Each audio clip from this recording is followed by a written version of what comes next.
Bismillahirrahmanirrahim. Assalamualaikum warahmatullahi wabarakatuh. Alhamdulillahilladzi a'zama ala ibadihi al-minnah lamma dafa anhum kayd asy-syaitani wa fannah wa radda amlahu wa khayyaba dhannah إذ جعل الصوم حصنا لأوليائه وجنة وفتح لهم به أبواب الجنة وعرفهم أن وسيلة الشيطان إلى قلوبهم الشهوات المستكنة وأن بقمعها تصبح النفس المطمئنة ظاهرة الشوكة في قسم خصمها قوة المنة wassalatu wassalamu ala sayyidina Muhammadin qaidul khalq wa mumahhidis sunnah wa ala alihi wa ashabihi dhawil absari thaqibah wal uqulil murjahinnah wa sallama tasliman katsira wa ba'd. Hamba-hamba Allah yang dimuliakan oleh Allah Subhanahu wa taala, pada pertemuan sebelumnya kita telah membahas berbagai kemuliaan dan keistimewaan ibadah puasa dibanding ibadah-ibadah yang lainnya. Dan bagi teman-teman, pada kaum muslimin muslimat yang ingin mengetahui isi kajian pada pertemuan sebelumnya, silakan dilihat kembali di channel YouTube ini pada pertemuan pertama dan kedua, karena ini adalah pertemuan yang ketiga. Pertemuan terakhir atau pada pembahasan yang kita bahas kemarin, kita sampai pada pembahasan bahwa ibadah puasa memiliki keistimewaan dibanding dengan ibadah-ibadah yang lain, karena ibadah puasa ini dinisbatkan oleh Allah Subhanahu wa taala kepada dirinya, persis seperti Ka'bah yang disebut Baitullah, rumah yang disandarkan kepada dirinya, Baitullah. Jadi semua masjid itu Baitullah, rumahnya Allah, tapi khusus Ka'bah itu langsung dinisbatkan oleh Allah. Jadi Allah nisbatkan langsung kepada dirinya Baitullah. Jadi memiliki keistimewaan, walaupun semua masjid atau bahkan semua bumi, kata Imam Al-Ghazali kemarin, adalah rumah Allah. Sama dengan ibadah. Jadi jangan sampai kita katakan, bukankah semua ibadah itu adalah untuk Allah gitu. Betul, semua ibadah untuk Allah, tapi mengenai puasa itu dinisbatkan secara spesial lagi, secara khusus lagi oleh Allah Subhanahu wa taala. Nah, alasannya ada dua. Ya, kemarin kata Imam Al-Ghazali, wa in kadatil ibadatu kulluha, walaupun semua ibadah itu lillahi ta'ala, untuk Allah semuanya, kama syarafal baita bin nisbati ila nafsi, seperti Allah menisbatkan al-bait atau Baitullah kepada dirinya, yaitu Baitullah, wal ardu kulluha lahu, padahal semua bumi, hamparan bumi ini ya untuk Allah, milik Allah. Tapi khusus Ka'bah dinisbatkan secara langsung. Kenapa? Jadi kenapa puasa dinisbatkan secara spesifik atau secara spesial oleh Allah seperti Ka'bah. Alasannya dua, lima'nayain. Ahaduhuma, alasan yang pertama kenapa puasa jadi spesial dinisbatkan langsung kepada Allah. Jadi di antara keistimewaan puasa itu dinisbatkan langsung kepada Allah. Bahkan oleh Allah dia nisbatkan langsung kepada dirinya. Kenapa? Apa keajaiban puasa? Kenapa bisa dinisbatkan langsung? Nah, ini dijelaskan ada dua keistimewaan puasa itu. Ada dua kelebihannya. Ada dua alasannya. Ahaduhuma, yang pertama, anna sawma kaffun wa tarkun wa huwa fi nafsihi sirrun. Karena sesungguhnya puasa itu kafun wa tarkun. Jadi puasa itu menahan dan meninggalkan. Nah, ini kerennya ya. Puasa itu jadi unik ya. Puasa itu unik karena dia ibadah meninggalkan, teman-teman. Bapak Ibu, kalau kita lihat ibadah-ibadah yang lain itu ya, yang namanya ibadah yang melakukan. Coba, syahadat yang mengucapkan. Jadi yang diam jadi mengucapkan. Ada upaya gitu, ada upaya mengucapkan. Salat menunaikan, jadi ada upaya perjuangan untuk melakukan. Haji, sedekah, semua itu ibadah yang lain itu adalah ibadah yang dimana kita melakukan. Tapi puasa justru tarkun. Ibadah puasa itu yang meninggalkan malah.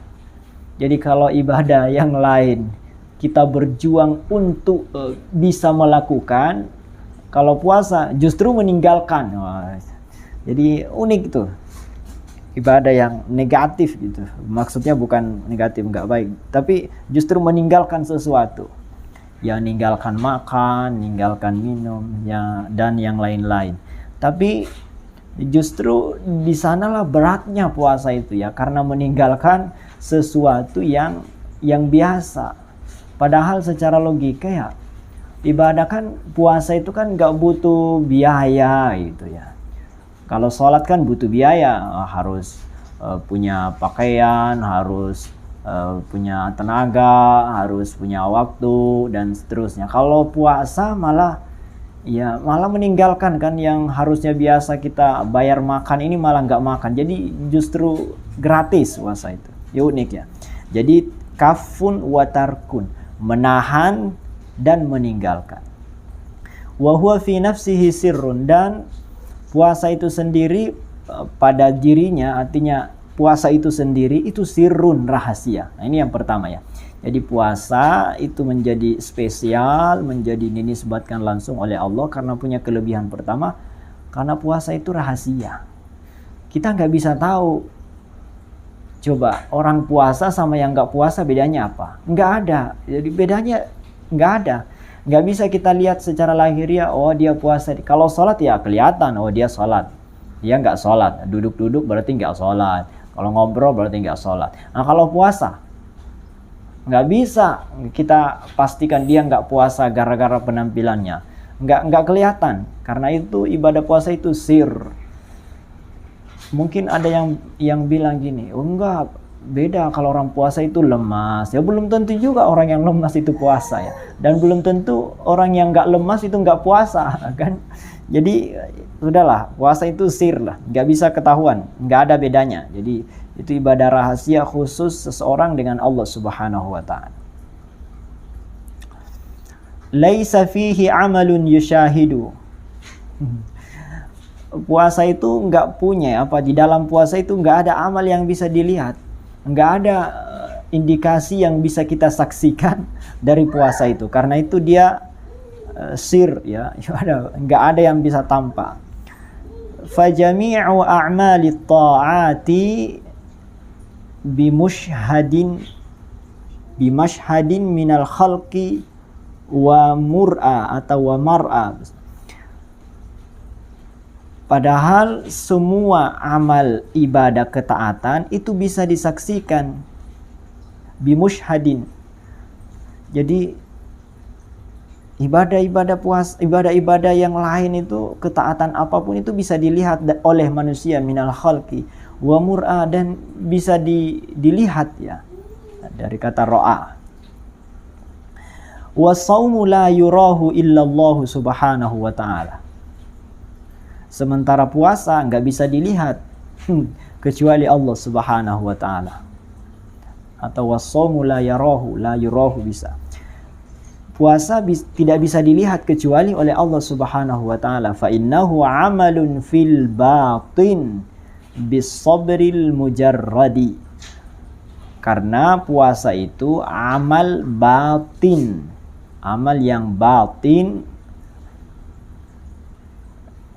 atau puasa itu amalun fil batini bis sabril mujarradi, amal yang batinnya, yang isinya itu sabar aja, sabar murni. Ya, jadi ibadah puasa itu ya isinya ya sabar aja, nggak ada yang kelihatan. Wasani, jadi itu yang pertama.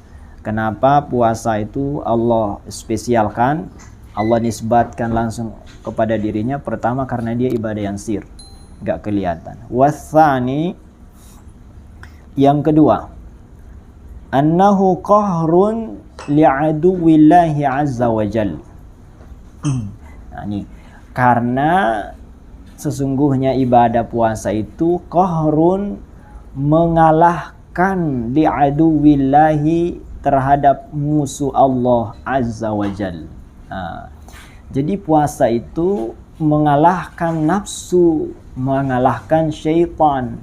Jadi puasa itu memerangi syaitan, sementara syaitan itu musuh Allah. Jadi Allah bangga, Allah senang gitu. Kenapa? Karena kita memerangi musuh dia gitu. Jadi kenapa Allah suka kita puasa? Karena dengan puasa berarti kita berkoalisi dengan Allah gitu, memusuhi musuhnya Allah. Coba kalau kita punya teman, terus teman kita itu memusuhi musuh kita, berarti dia berada di kubu kita, berarti kan kita senang gitu. Kita harusnya berterima kasih kepada orang itu karena dia telah memusuhi musuh kita. Nah sama, Allah punya musuh iblis, syaitan. Nah orang puasa itu memusuhi syaitan atau melawan syaitan, berarti mengalahkan musuhnya Allah, berarti Allah senang karena kita menyerang musuh dia. Kita ikut bersama Allah, berkoalisi dengan Allah, satu kubu dengan Allah, menyerangi musuhnya yaitu syaitan. Nah itu kemuliaan puasa. Nah kenapa kita dianggap memusuhi syaitan atau melawan musuhnya Allah? Fa inna wasilata syaitani la'anahullahu asyahawatu. Karena wasilahnya syaitan, kendaraannya syaitan, la'anahullah, yang dilaknat, itu asyahawat. Ya, jadi kenapa puasa itu berarti mengalahkan syaitan? Karena syaitan ya kendaraannya ya syahwat, nafsu. Sementara puasa mengendalikan nafsu. Wa innama taqwa syahawatu bil akli wasyurbi. Sementara syahwat itu bisa menjadi kuat dengan makan dan minum. Jadi coba ya, cara berpikir Imam Al-Ghazali ini keren banget ya. Syahwat, tentu yang syahwat yang negatif ya. Syahwat atau kecenderungan atau keinginan-keinginan duniawi atau nafsu lah, itu bisa kuat bil akli wasyurbi, dengan makan minum. Berarti meninggalkan makan dan minum itu melemahkan syahwat. Melemahkan, bukan berarti lemah syahwat. Syahwat di sini bukan hanya seksual ya. Syahwat itu dalam pandangan ilmu tasawuf atau semua kitab-kitab, dalam pandangan fikih juga syahwat itu, bahkan dalam Quran yang dimaksud syahwat itu zuyyina lin-nasi hubbus syahawat minan nisa wal banin wal qanatiril muqantarati minadz zahabi wal fiddah, dan seterusnya. Jadi syahwat itu bukan hanya seksual, tapi semua keinginan-keinginan atau kecenderungan-kecenderungan duniawi, mau anak, mau pasangan, mau harta, jabatan, semua itu syahwat. Nah, syahwat ini menjadi kuat dengan makan minum, sementara puasa meninggalkan makan dan minum. Berarti puasa melemahkan syahwat atau kecenderungan-kecenderungan, keinginan-keinginan duniawi. Kalau puasa itu melemahkan nafsu syahwat, yang syahwat itu adalah senjatanya syaitan, berarti dengan berpuasa kita merebut atau melumpuhkan senjata syaitan. Berarti dengan berpuasa kita melemahkan atau melawan atau mengalahkan syaitan. Berarti dengan berpuasa kita menyerang musuhnya Allah. Ya, jadi cara berpikirnya sangat sistematis gitu ya. Walidzalika qala sallallahu alaihi wasallam, dan karena itu Rasulullah sallallahu alaihi wasallam bersabda, nah ini tentang syaitan ya di dalam diri kita. Inna syaitana, sesungguhnya syaitan itu la yajri min ibni adama, mengalir di dalam tubuhnya anak cucu Adam, majrad dami, bersama mengalirnya darah atau seperti mengalirnya darah. Wah, jadi kan setan itu di dalam, teman-teman. Jadi kita nggak sadar ya, setan itu sebetulnya keluar masuk di tubuh kita ya, mengalir seperti mengalirnya darah. Fadayyiqu mujariyahu atau majariyahu, maka persempitlah, kata Nabi, majariyahu, tempat jalannya. Jadi kan syaitan itu mengalir di dalam tubuh manusia seperti mengalirnya darah, maka persempitlah tempat mengalirnya itu, persempitlah jalannya, halangilah, cegahlah perjalanan dia di dalam tubuhmu. Dengan cara apa? Bil ju'i, dengan lapar. Wah, keren, Masya Allah. Ini hadis singkat tapi maknanya Masya Allah, luar biasa dalam nih. Sesungguhnya setan itu mengalir di dalam tubuh anak cucu Adam seperti mengalirnya darah, maka persempitlah alirannya di dalamnya, tempat mengalirnya setan itu.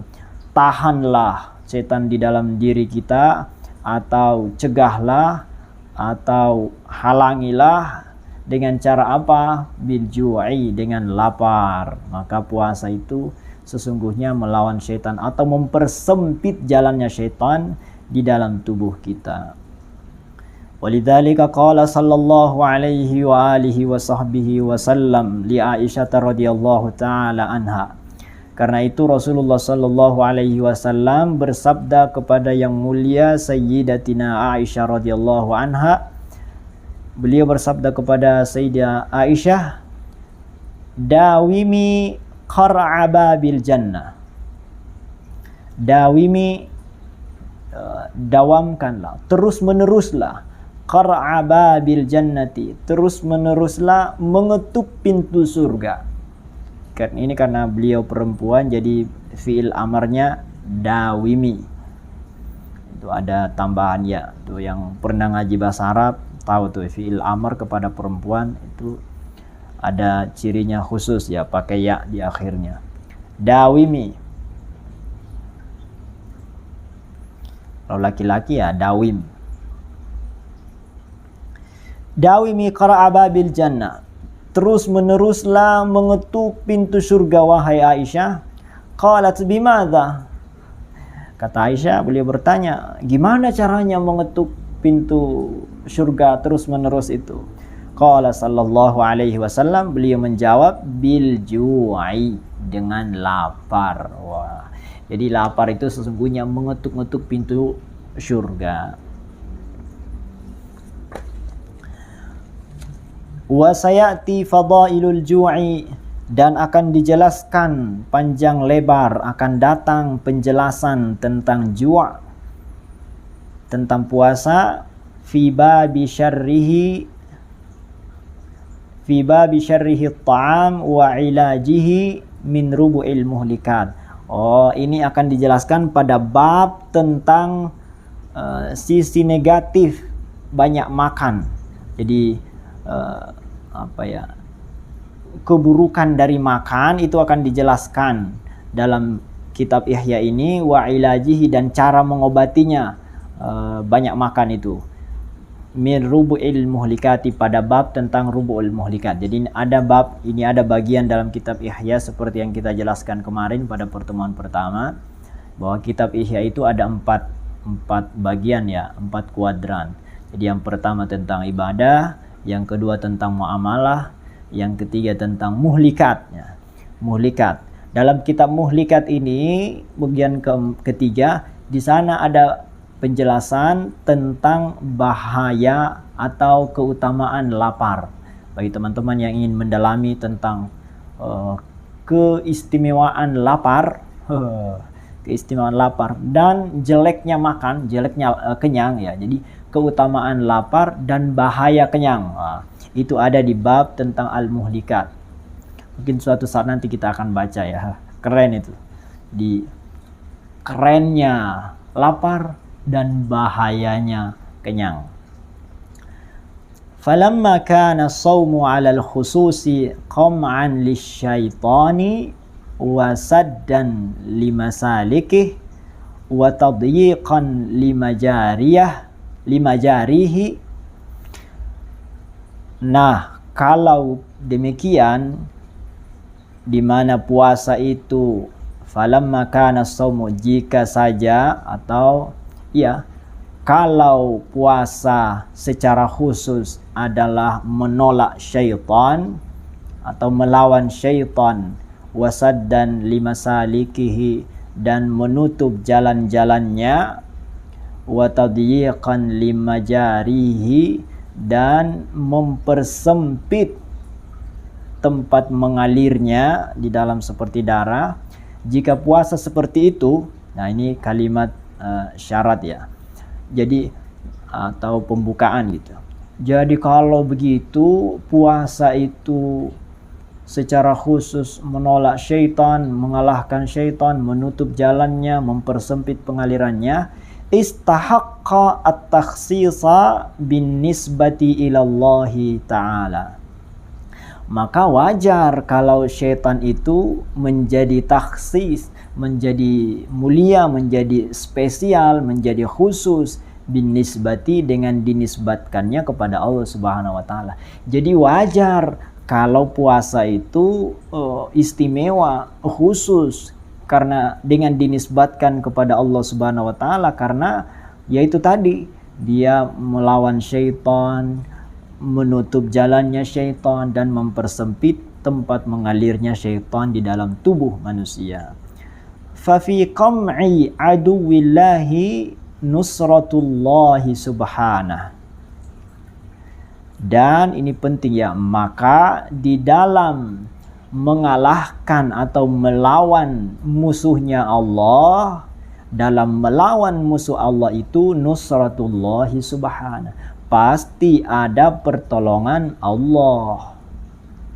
Jadi di dalam melawan musuh Allah ya pasti ada pertolongan Allah. Kok melawan musuh dia, kok kita bekerja sama dengan Allah, kita sama kubu dengan Allah, berarti melawan musuhnya Allah itu pasti ada pertolongan Allah.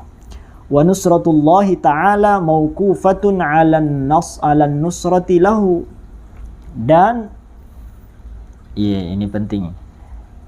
Dan pertolongan Allah itu tergantung kepada alan nusrati lahu, pertolongan kita kepadanya, maksudnya perjuangan kita kepada Allah. Jadi pertolongan Allah itu sesuai dengan perjuangan kita. Jadi kalau kita berjuang, berusaha, baru ditolong oleh Allah. Nggak bisa kita ditolong oleh Allah, kita nggak berusaha. Karena itu, dengan berpuasa, kita menahan lapar, itu sesungguhnya berupaya atau berjuang supaya Allah menolong kita. Ya, nah ini sekaligus nanti akan pembahasan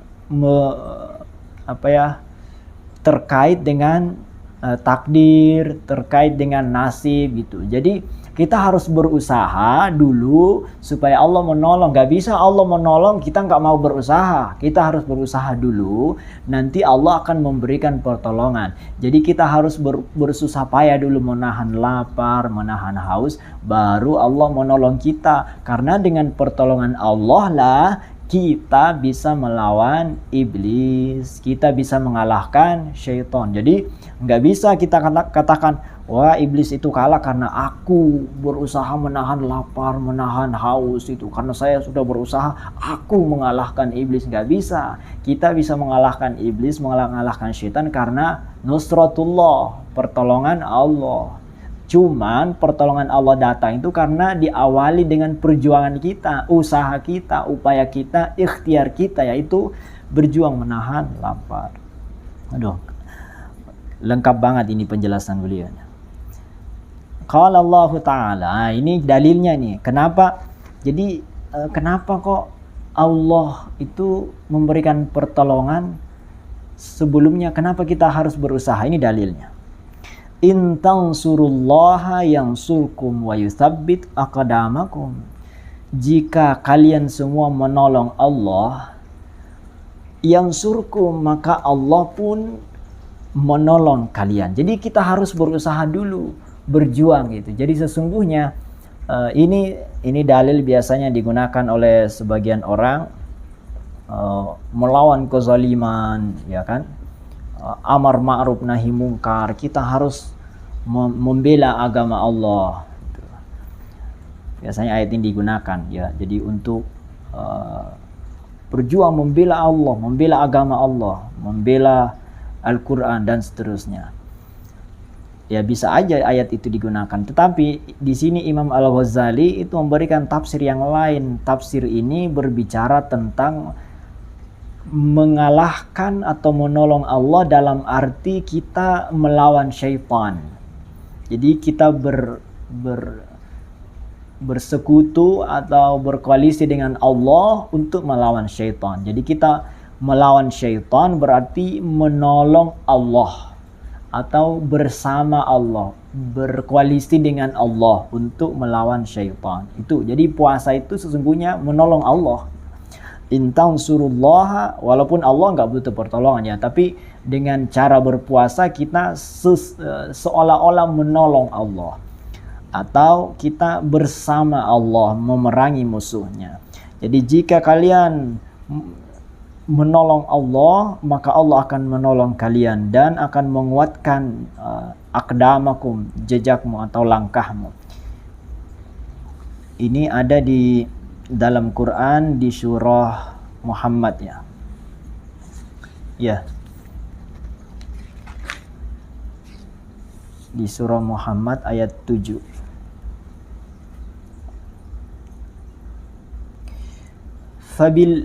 Fal bidayatu bil juhdi minal abdi. Maka hal yang pertama kali yang harus dilakukan oleh seorang hamba adalah al-juhd, berusaha dulu, berjuang dulu.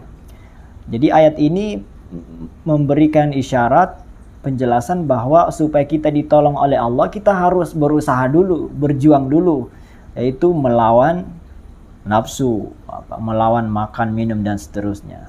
Jadi fal bidayatu bil juhdi minal abdi, maka yang pertama awalnya sebagai awal kita harus berjuang dulu sebagai seorang hamba. Wal jaza'u bil hidayati minallahi azza wa jal. Nanti balasan dari perjuangan itu berupa hidayah dari Allah Subhanahu wa taala. Jadi hidayah itu ini sekaligus menjadi penjelasan buat kita ya, bahwa hidayah itu butuh dijemput, teman-teman. Nggak bisa hidayah mau datang aja. Nggak, kita harus berusaha mencari hidayah, baru hidayah itu datang. Sama dengan rezeki.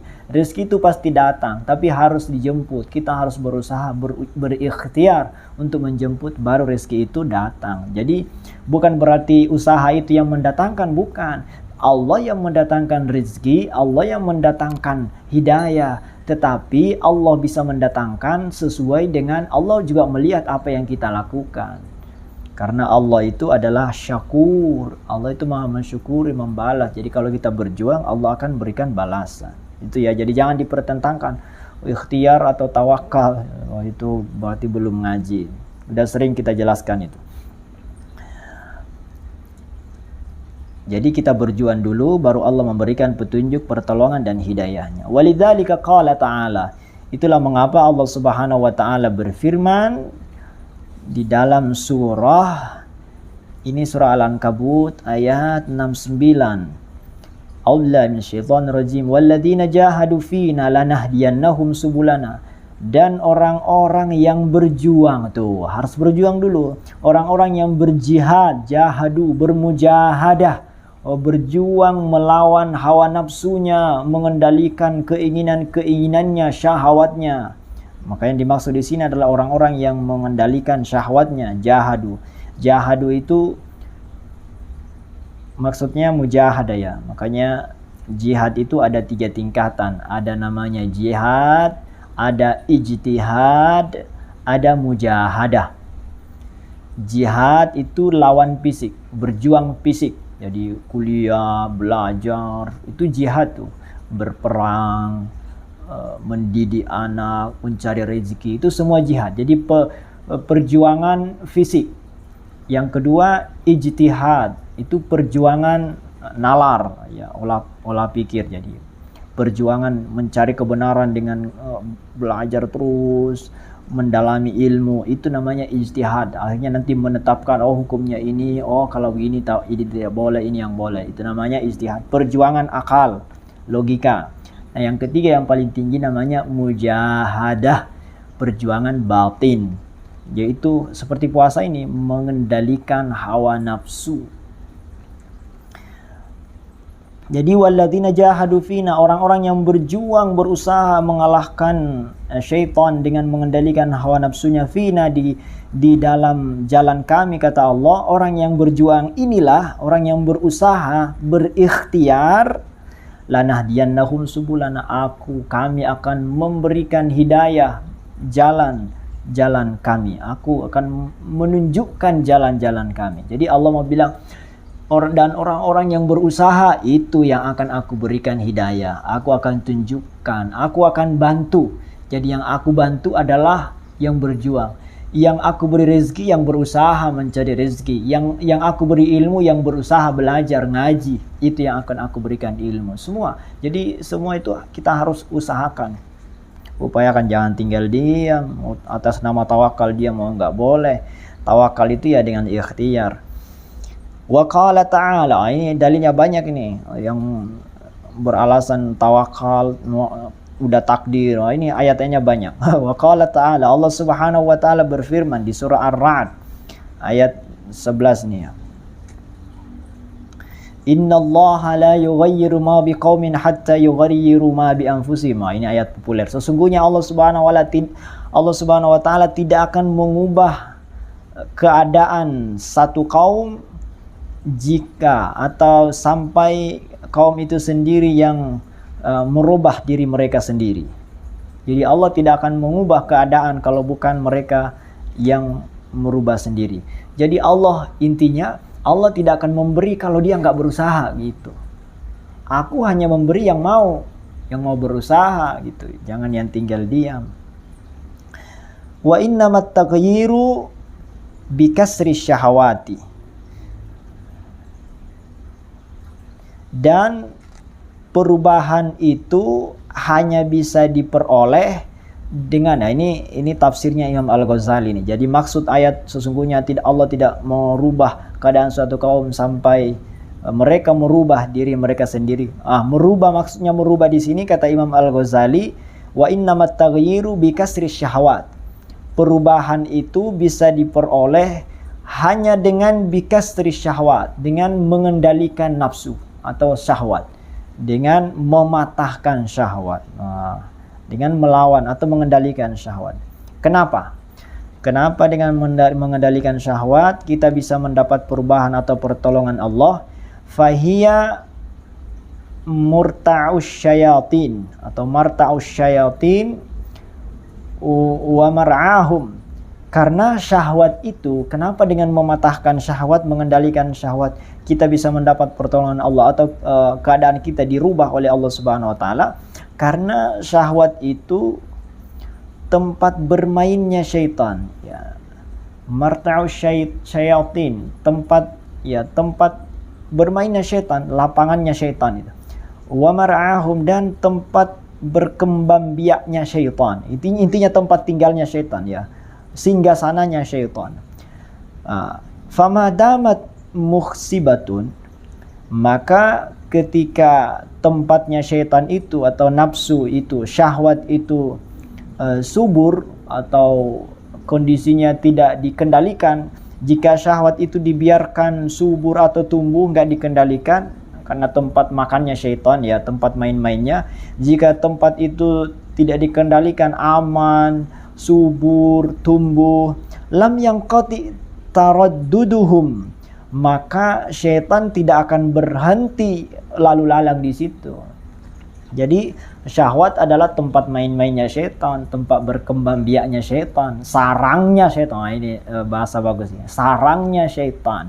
Maka selama sarang itu baik, subur, bagus gitu, ya, mukhsibah istilah Imam Al-Ghazali, maka tidak dikendalikan, tidak dijaga, maka syaitan tidak akan berhenti di situ. Dia akan lalu lalang terus.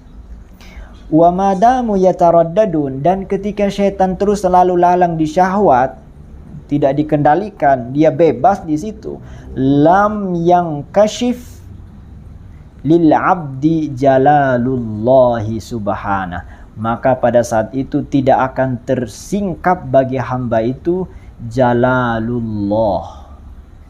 Ini istilah khusus, ya. Jalalullah itu keagungan Allah. Allah itu ada dua, punya sifat, ada jalaliyah, ada jamal. Jamal itu kasih sayang, kelembutan. Kalau jalal, keagungan Allah atau kebesaran Allah.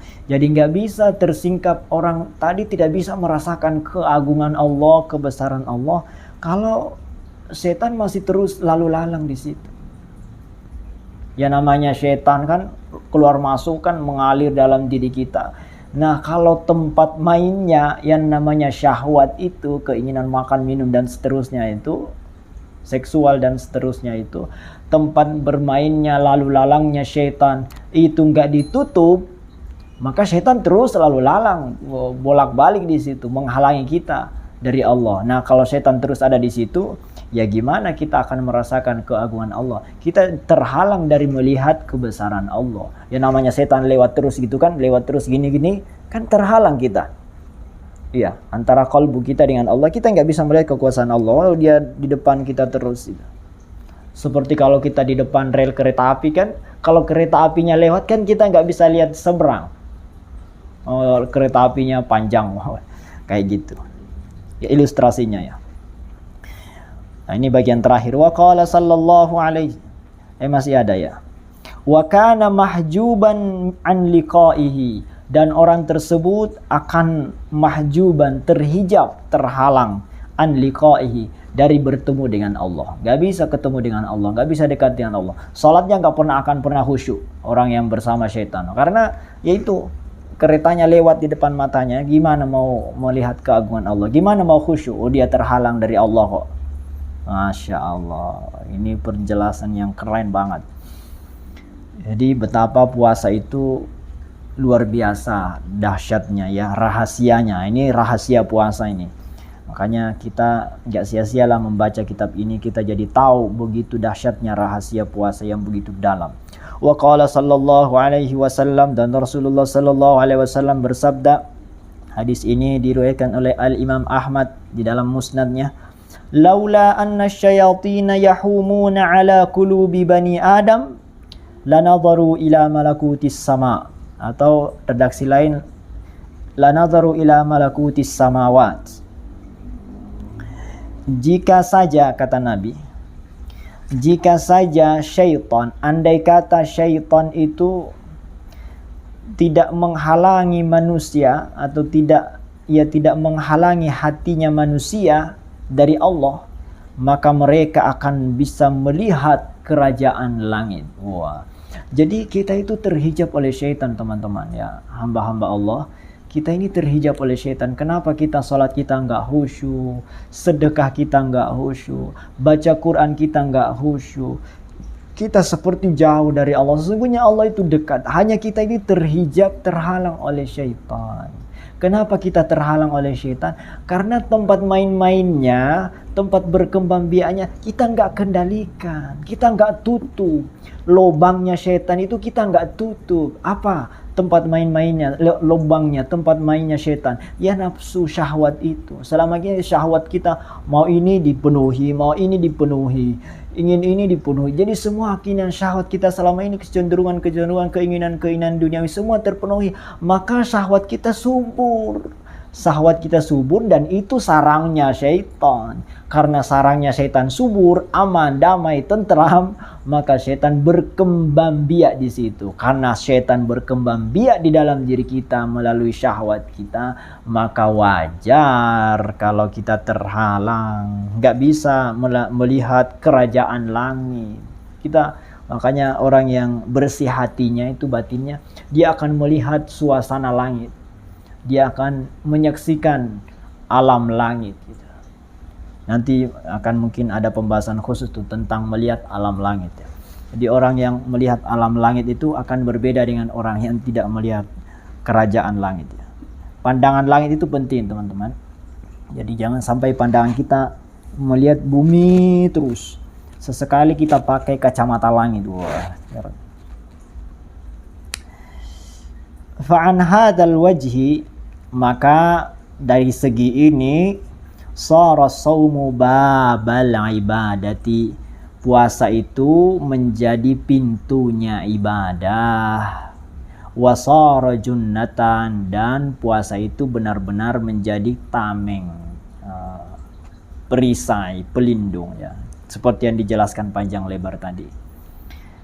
Wa idza azumat fadilatuhu ila hadzal had, jika saja dan kalau begitu ternyata fadilahnya puasa itu begitu besar sampai seperti yang dijelaskan tadi, fala budda min bayani syurutihi dhahirati wal batinati, maka tidak boleh tidak, ini harus dijelaskan. Jadi karena puasa itu begitu penting, manfaatnya begitu besar, rahasianya begitu dalam, puasa begitu istimewa, maka penting harus kita jelaskan syarat-syaratnya, baik syarat yang zahir maupun yang batin. Bidzikri arkanihi, dengan menjelaskan, dengan menyebutkan rukun-rukunnya, wa sunanihi, dan sunnah-sunnahnya, wa syurutihil batinati, dan syarat-syarat batinnya. Dari puasa itu punya syarat-syarat batin. Wa nubayyinu dzalika bi thalathati fusulin, dan itu kata Imam Al-Ghazali akan kita bahas pada 3 bab atau 3 fasal. Nanti pada pembahasan berikutnya tentang sunnah-sunnah puasa yang zahir maupun yang batin, rukun-rukunnya puasa, sunnah-sunnah puasa, dan syarat-syarat batinnya puasa, insya Allah. Sampai ketemu lagi pada pertemuan berikutnya. Terima kasih banyak jamaah, para penyimak, pendengar, pemirsa setia Saharuddin Channel. Mudah-mudahan ada manfaatnya. Kita ngaji terus di bulan Ramadan ini, dan juga yang menyimak di luar bulan Ramadan, jangan lupa di share ya kalau video ini ada manfaatnya, biar lebih banyak yang mendapatkan manfaat. Dan yang belum subscribe jangan lupa di subscribe ya, biar pada tahu kalau ada video baru, atau biar silaturahim kita terjalin. Yang komen silakan komen, silakan di komen apa saja biar ada komunikasi ya. Nanti mudah-mudahan bisa dibalas. Terima kasih banyak teman-teman semuanya atas kebersamaannya, atas subscribe-nya, atas like dan share-nya. Mudah-mudahan jadi amal soleh buat kita semuanya. Sampai ketemu lagi pada pertemuan yang akan datang. Subhanakallahumma wa bihamdika asyhadu an la ilaha illa anta astaghfiruka wa atubu ilaik. Wallahul muwaffiq ila aqwamit thoriq. Wassalamualaikum warahmatullahi wabarakatuh.